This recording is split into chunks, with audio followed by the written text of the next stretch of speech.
Hey, how are y'all doing today? Today I'll be reviewing Chickapig, this really cool barnyard flavored board game that is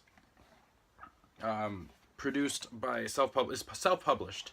Um, this game's really cool if you're looking for something fun with the family. Now this is a 2 to 4 player game, best with 4 because there's 4 sides of the board, and keeping that diagonal with 2 players is cool but not that great. Also playing 1v1, or yeah, it's cool, it's fun, but with 4 players you're really playing with the strategy and abstract tactics that you gotta work with in this game. Now quickly, I gotta say, the Rustic Look, perfect with the theme. You got this little barnyard looking spot, you got Chickapigs on the back showcasing their components. You even got the cool little pigs burnt all out. It smells great too, really good. This game does play a lot of dice rolling, and it has a lot of area movement. And how the area movement works is, if you're having a piece right here and you roll like a 3, you don't go 1 2 3, you go till you stop. You go till you hit whatever's in your way, whether it be a hay bale, whether it be another pig. And you're just trying to get your players from one side to the other, and I'll show that in a little bit. Another thing is it's super easy to learn, super easy to play. The rule book reads very fantastically, fluidly, all throughout. And as far as gameplay goes, I mean, you're just moving pigs from one side to the other. Not that difficult. The components, I think, are the biggest seller. They are very cute. You got cute little piggies, right? You could actually buy other pieces too. You can get cool little hay bales, hay bales, different colors. You got a little cow in the mix. You got a little cow. I think the family loves it, and that's the setting you're playing this in. It's a family game. I would not bring this to a heavy board game night. I wouldn't bring this to play after Dark Souls or Betrayal. I also wouldn't bring it if you have a bunch of party games. If you're playing, Bucket of Doom, if you're playing Resistance, and you throw this barnyard game into it, I think it might throw everything off track. It's not a big deal because there are a lot of family moments, family events. You're playing with kids. This is the best way to do it. Highly recommend you try this one out. And if it sounds interesting so far, let's see how to play. Alright, so we got the game set up here, and I do not have my mic at the moment, but it's fine. This is gonna work, it'll do.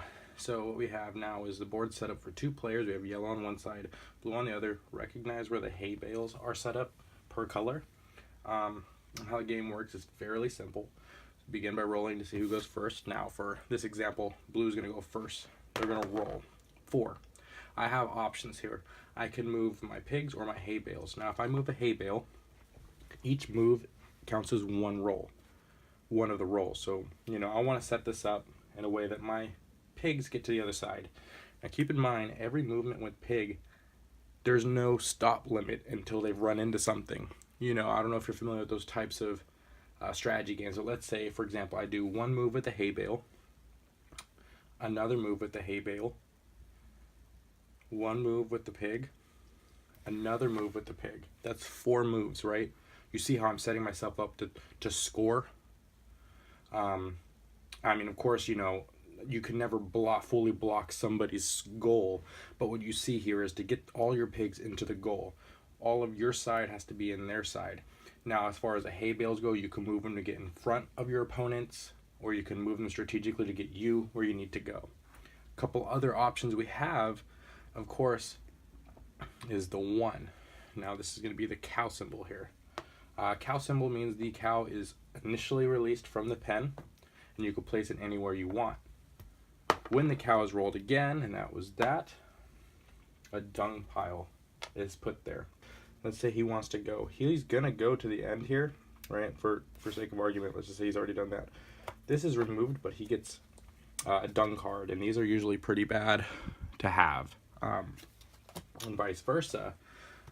The daisy cards, if I were to roll a 2, which is going to be a daisy, you get a daisy card, or you can, take 2 turns. But daisy cards are nice because it actually helps you out. Double a roll of your choice, for example. You save that and use it for later. Now this will continue, of course, if you have slow players, you just whatever. This will continue until all of your your pigs are out of goal. So that's the basics, pretty much how to play the game in general. I don't think I've missed much. It's, like I said, fairly simple. One other variable is if you do want to play 2 players, you can play 2 at a time, as seen here. I'll be controlling blue and green, opponent, red and yellow. But other than that, I mean, game's fairly easy. These have to be done instantly. These you can hold on to, and yeah. So what do we think? What I tell you, exactly what I think I described earlier. If not, please tell me what I did wrong. However, I think it's true. It's a very quick game to play, very easy to play. You could tell it's best with 4 players. Components are very great. Now, if this is something you are interested in, I highly recommend you check them out. The team that's behind this game, they're really great people. They really like to showcase this game. They put a lot of work into it, and it's self-explanatory. I think I've really went over everything up to this point. So thanks for watching.